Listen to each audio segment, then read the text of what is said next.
Around 3500 BCE, in ancient Babylon and Egypt, someone reached for a small twig, chewed and frayed one end until it softened into rough, uneven bristles, and used it to scrape their teeth clean.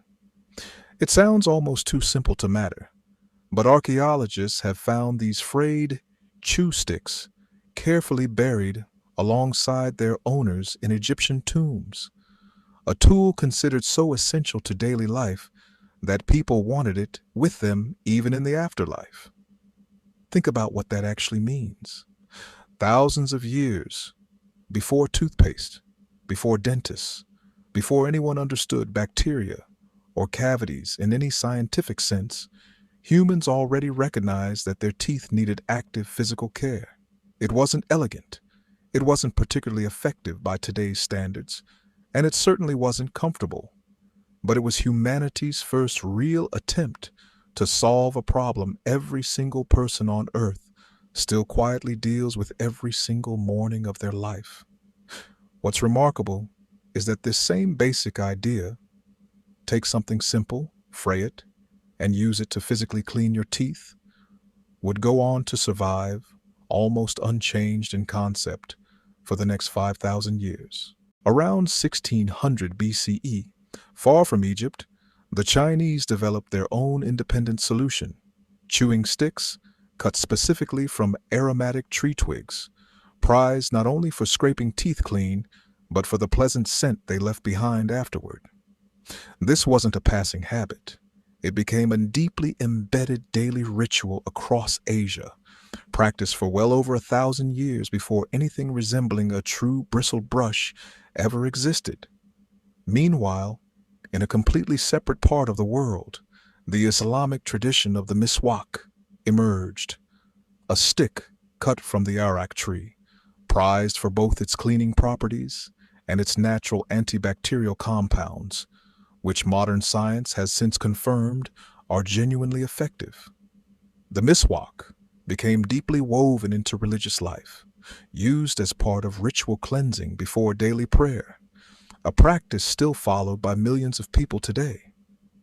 What's fascinating here is the pattern. Multiple civilizations, with no contact with one another, independently arrived at almost the exact same solution: a frayed or chewed stick used to physically clean the teeth. It suggests something almost universal about human hygiene instincts, appearing again and again across completely disconnected corners of the ancient world. The toothbrush, as a genuinely distinct, bristled tool, took real shape in 15th century China. Craftsmen began taking stiff bristles harvested from the necks of pigs, chosen specifically because that region of the animal produces unusually coarse, upright hair, and fixed them into small handles carved from bone or bamboo.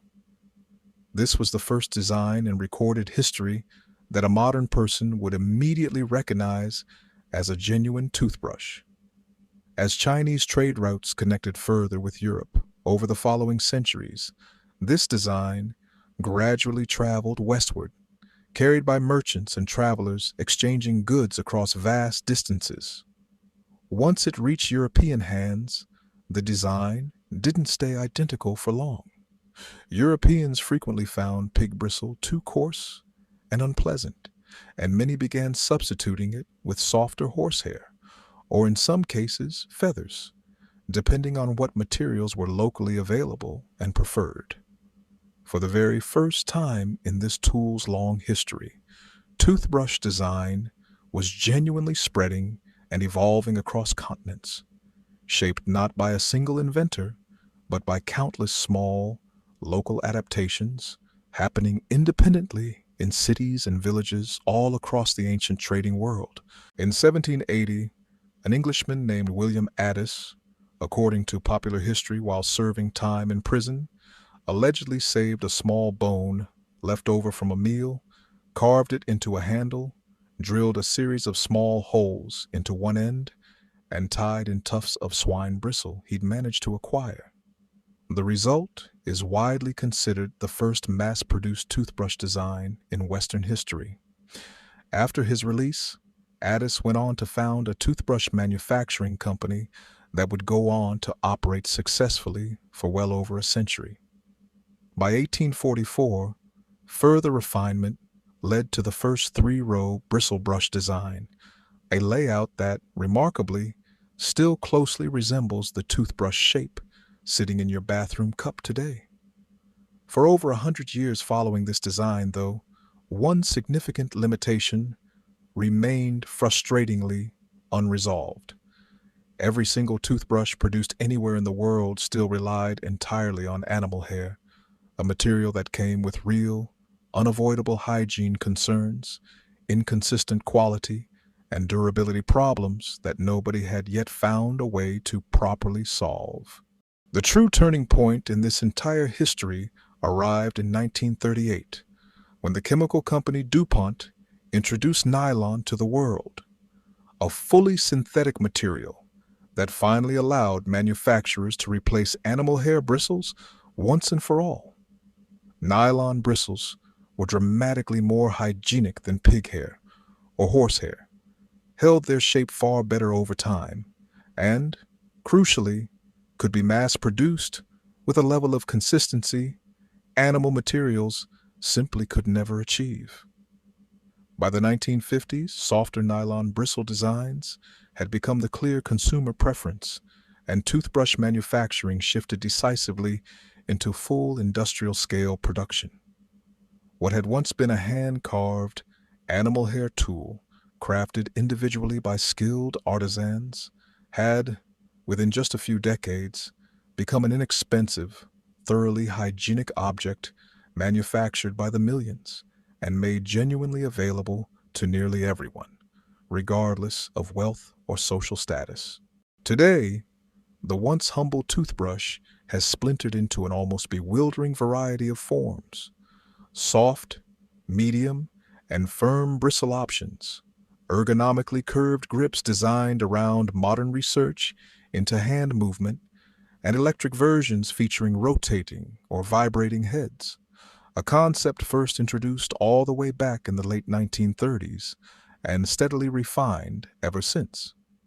Some modern models now even sync directly to smartphone apps, tracking exactly how long you've brushed, which areas you've missed, and how consistently you've kept up the habit over time. And yet, strip away all of that modern technology, and every single one of these tools still traces directly back to the same basic instinct a person living in ancient Babylon acted on thousands of years ago. Take something simple, shape it carefully with whatever materials are available, and use it to actively care for a part of the body every human being relies on every single day of their life. The toothbrush, currently sitting in your bathroom right now, carries that exact same quiet, ancient purpose forward into the present, whether you've ever once stopped to think about it or not.